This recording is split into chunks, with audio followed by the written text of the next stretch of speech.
Back in 2017, I had been working as a junior legal assistant for a local law firm, just 6 months out of an internship, primarily assigned to the retainer team for a statewide biodiesel business. It wasn't my sole assignment, but it was the position I was originally hired for. Throughout that year, I was bounced around different teams, but early February brought a surprising call. The biodiesel company had a new owner who wanted to revamp things. New manufacturing plants were planned, 2 in Missouri and 1 somewhere to the west, near their warehouses. The only issue was finding a suitable property to build on. This could be a multi-million-dollar project, but we didn't have any property lined up until I realized that the area they were eyeing was in my old hometown of Tamog, Minnesota. I suggested checking out an old property I had passed by countless times on my way to school. It was a massive, empty field on the outskirts of town, dotted with a few rundown houses that looked ripe for demolition. We knew the property was privately owned, though we had no idea who the proprietor was. My boss was ecstatic. Our client had nearly called the project off, but if we could secure a property, we'd likely score a fat bonus check and a nice finder's fee. That bonus might even allow me to shed the junior label someday. I was granted some time off to track down the owner. At first, there were complications. The original property documents had been partly destroyed in a 2014 flood, and only some of the archives had been digitized. The specific document I needed might not have been digitized yet, and as no immediate documents were available, I started to fear the worst. The county work at the municipal office promised to get back to me within 4 to 8 weeks, 12 at the most, which was far too long. So I packed my bags, handed my cat over to my mom, jumped into the fancy maroon BMW company car, and set out for my old hometown. The drive took me 2 stops for gas and a needlessly complicated detour because of a fallen oak tree. But eventually, I arrived at that familiar field just as the sun was setting. Everything was as I remembered it. One large empty tract now covered in mud-stained February snow, a dilapidated barn at the edge of the property, and a small 1-story log cabin next door. All the roads were overgrown and no clear path led anywhere. I contemplated returning in the morning, but the darkening clouds on the horizon and my freezing, aching feet persuaded me to stick around a bit longer. I decided to do a bit of urban exploration. After all, if the door was open, a quick peek inside wouldn't hurt. I walked straight across the field, determined to check it out, even though I grossly overestimated the time I had before nightfall. When I finally reached the cabin, it was already getting dark. Using my flashlight, I circled the building to ensure I wasn't stepping into some crude trap, but it soon became apparent that this place had been abandoned for years. The cabin was boarded up. The boards were rotten, and it was nothing short of a miracle that it still stood. I knocked lightly to see if anyone might be home, but the silence confirmed the desolation. I searched for any kind of nameplate or plaque, anything carved into the wall that might reveal the owner's identity. But there was nothing. Then I noticed something that made me hesitate. Above the door frame, etched word by word into the wood, was a carving that read, "No one has ever lived in this house." I tried to wrap my brain around it. What did that even mean? Of course, someone had built the house, someone owned the property, yet this message claimed that no one had ever lived there. I considered leaving and coming back in the morning, but the dark clouds looming and my numbing, frozen feet persuaded me otherwise.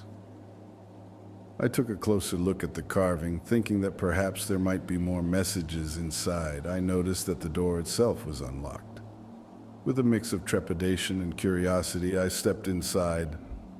The cabin had a very basic layout, a large room with a wooden bench facing a simple fireplace, 2 handmade tables, and along the western wall a display of dried herbs in hues of blue and black.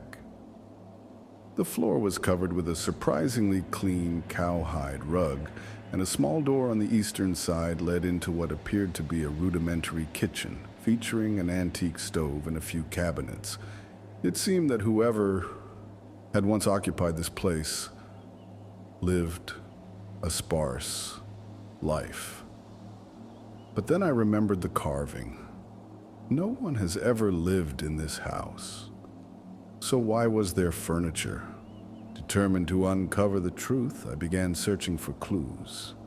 Perhaps initials on the handmade furniture, or a hidden plaque somewhere. I carefully moved the bench and the table, scanning every inch with my flashlight. There were no obvious markings. Then I encountered another issue. My flashlight was beginning to flicker, its beam dimming as if it too were giving up on me.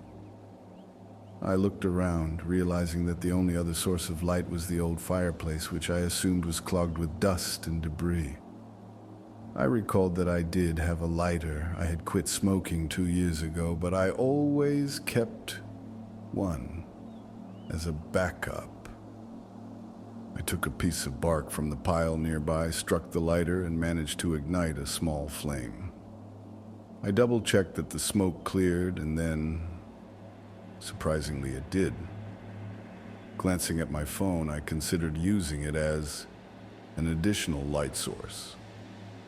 But I didn't want to drain the battery. Instead, I lit a small fire in the fireplace and left the front door ajar, partly in case the smoke didn't fully clear. After all, carbon monoxide poisoning is no joke. As the fire sputtered to life, I settled down on the bench to take a breather. The cabin felt almost cozy in that moment, reminiscent of the kind of place one might spend a night when going fishing. I could imagine my father warming his hands by such a fire. He passed away in 2010, but this was the sort of refuge he'd always loved. As I warmed my hands and watched my shadows stretch across the floor, I could almost hear him sitting next to me. Then my eyes drifted to a small area in front of the fireplace, a spot shielded by a modest iron plate affixed to the floor. I didn't recall ever noticing it before, but curiosity drove me to inspect it.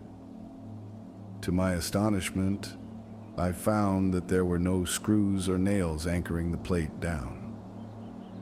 With a quick jab of the fire poker, the plate came loose, revealing a makeshift metal box. Inside the box, there were 4 items: a broken pocket watch, an empty hip flask, 3 spent shotgun shells, and a small journal. I grabbed the journal immediately, flipping through its rough, cursive pages in search of a name. It was getting dark outside, so I huddled near the fire as snow began to tap softly against the boarded-up windows. I had 2 choices: take the journal or read it by the fire. My cold feet ultimately won. I read it, hoping it might explain the eerie inscription on the door. The journal was written by someone who claimed to have once lived here, someone whose history was fragmentary and painful. He recalled a time long past in Wisconsin as the son of a shoemaker, sharing memories of his first kiss, his first love, and even his first house. But as he wrote further, his recollections grew foggy, punctuated by mentions of barricading himself, keeping a loaded shotgun at hand, and locking himself away for days. It was as though he had faced some unspeakable threat here, and the journal's text was fragmentary, with large sections missing as if time itself had eroded his memory. He wrote of something that upset him, a recurring intrusion that drove him to set up defenses. The journal mentioned the spent shells and the breaking of the pocket watch as symbolic gestures of his failing ability to keep time, to hold on to reality. I couldn't determine the full scope of his struggle, but one thought haunted me. If he had felt this dread, if his words bore the weight of being trapped in this place, then what did it mean that the inscription declared that no one had ever lived here? As I continued reading, a deep, creeping realization took hold. I felt a growing sense of emptiness and loss, a void within my own mind that seemed to mirror the author's lament. I recalled the happy memories of my father taking me fishing, the sound of a spinning line, the sight of a bobber floating on a lake. Those memories had always been a safe haven, but now they were tinged with a slow-rising dread. I began to wonder if in those moments when everything felt uncertain and half-remembered, something was stealing away the essence of who I was. The journal ended with a cryptic note about the author having concealed his belongings in a hidden lockbox near the fireplace, all as a warning that this house was not his home, and by extension that nothing in this place was meant to be. I closed the journal, feeling both a chill and a strange connection to the words. As I stood there, my mind whirled with unanswered questions. Had the author really lived here? Had he been driven away by forces he could not explain? Or was this a twisted message meant to warn anyone who dared to step inside that the house was empty of life, even though the very walls seemed to whisper of sorrow and loss? I eventually decided that I needed to leave, but as I stepped outside, dark clouds loomed on the horizon, and the cold snow crunched beneath my feet. I knew I'd have to return in the morning to gather my thoughts, but deep down, I couldn't shake the feeling that I had uncovered something far more disturbing than a simple abandoned property. The inscription, "No one has ever lived in this house," echoed in my mind, and I wondered if perhaps the house itself was trying to forget the life it once knew, or if it was warning me that the truth was far more unsettling than I could imagine.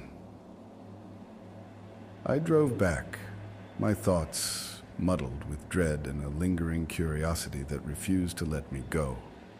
In the silence of that long, cold drive, I began to suspect that I had not only uncovered an abandoned house, but that I had also touched upon something deep and inexplicable, a mystery that had haunted that property for years, perhaps even decades. Now, as I reflect on that night, I find myself questioning what it truly means for a place to be empty. Is it merely abandoned, or does it hold memories that no one dared to live with? And in that silent, desolate space, did I, in some small way, become part of its dark legacy? I still cannot say for sure. All I know is that as I left the property, the haunting message burned in my mind, leaving me with more questions than answers. A mystery that might one day be solved, or might forever remain hidden in the cold, empty walls of that house.